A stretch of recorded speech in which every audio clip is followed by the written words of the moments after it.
बिस्मिल्लाहिर्रहमानिर्रहीम। Dear students, आज की जो हमारी डिस्कशन है वो है बायोकेमिस्ट्री, यानी कि केमिस्ट्री के वो ब्रांच जिसमें हम उन तमाम कंपाउंड को डिस्कस करना होता है, कंसल्ट करना होता है जो लिविंग बॉडी के अंदर मौजूद होते हैं। देखिए स्टूडेंट्स, हमने उन तमाम कंपाउंड की कंपोजिशन को डिस्कस करना है या डीकम्पोजिशन को डिस्कस करना है या उनके केमिकल रिएक्शन को डिस्कस करना है।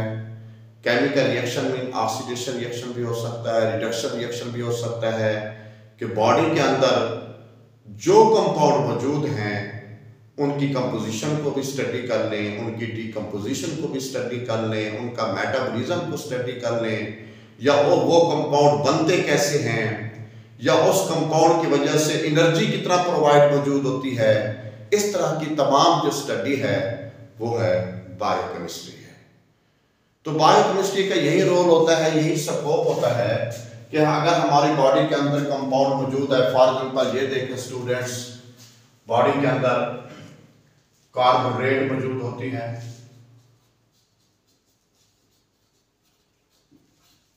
प्रोटीन भी मौजूद होती है, लिपिड भी मौजूद है,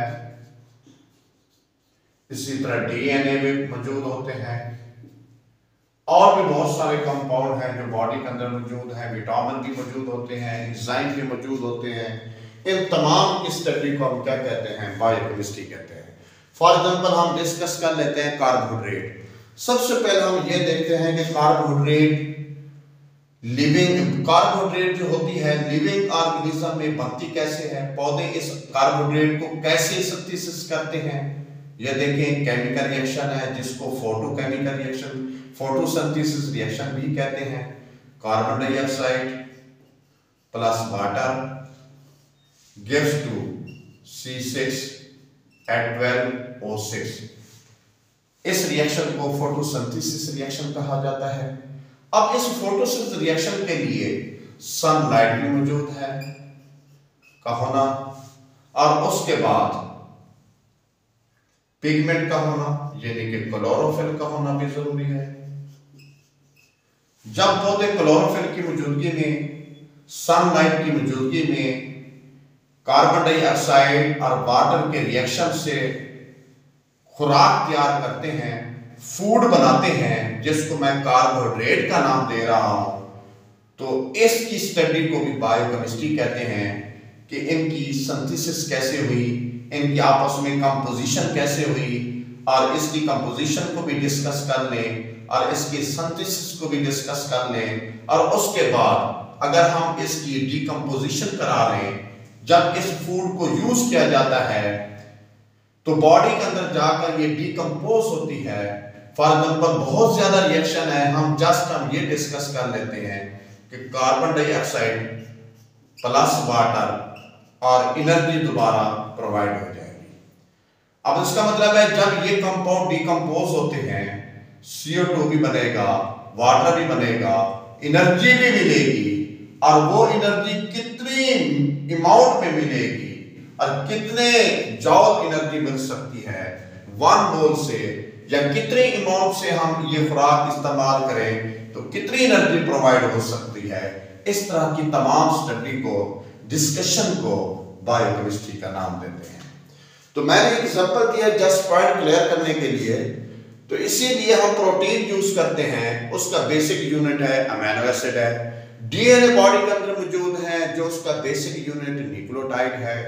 तो इस तरह की तमाम स्टडी बॉडी के अंदर जो कंपाउंड मौजूद हैं और वो कंपाउंड बनते कैसे हैं, उनकी डीकम्पोजिशन क्या है, और डीकम्पोजिशन के दौरान वो एनर्जी कैसे प्रोवाइड कर रहे हैं, और उनकी केमिकल कॉम्बिनेशन कैसा है, ऑक्सीडेशन बॉडी के अंदर कैसे होता है, रिडक्शन रिएक्शन कैसे होता है। इन तमाम की डिस्कशन और इन तमाम के इल्म को और स्टडी को और नॉलेज को क्या कहते हैं? बायोकेमिस्ट्री कहते हैं।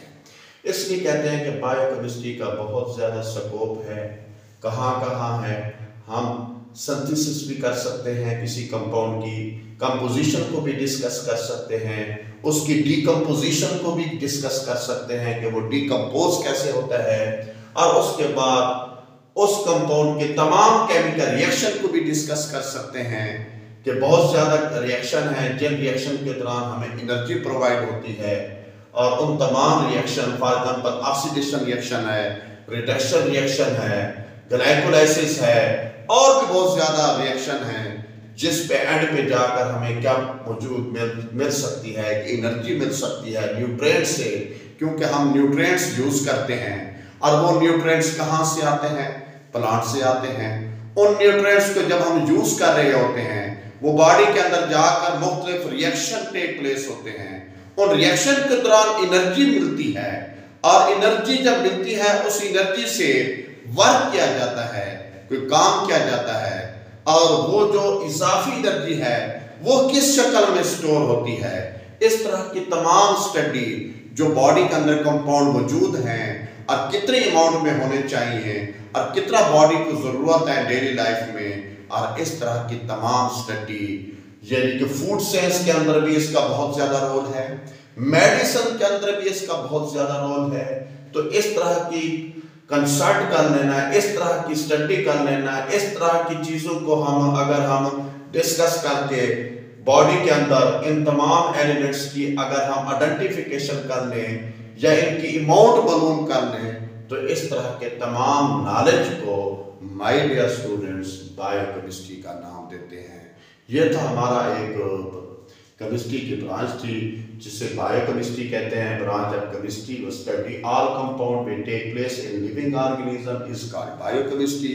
अगर पेपर में स्कोप आ जाए या इंपॉर्टेंस आ जाए तो फिर आप ये लिख सकते हैं, इसके साथ और भी ऐड कर सकते हैं आप।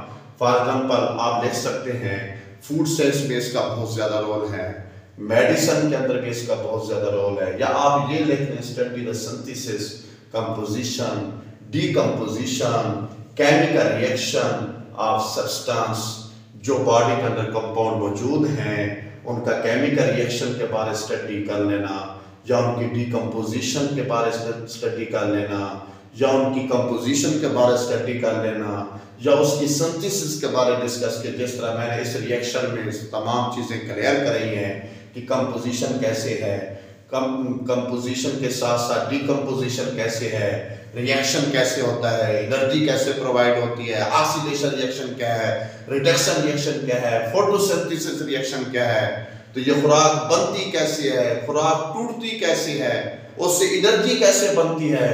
इस तरह की तमाम स्टडी को बायोकेमिस्ट्री का नाम देते हैं। ये था छोटा सा आर्टिकल, उसके बाद हम नेक्स्ट ब्रांच डिस्कस करेंगे डियर स्टूडेंट्स।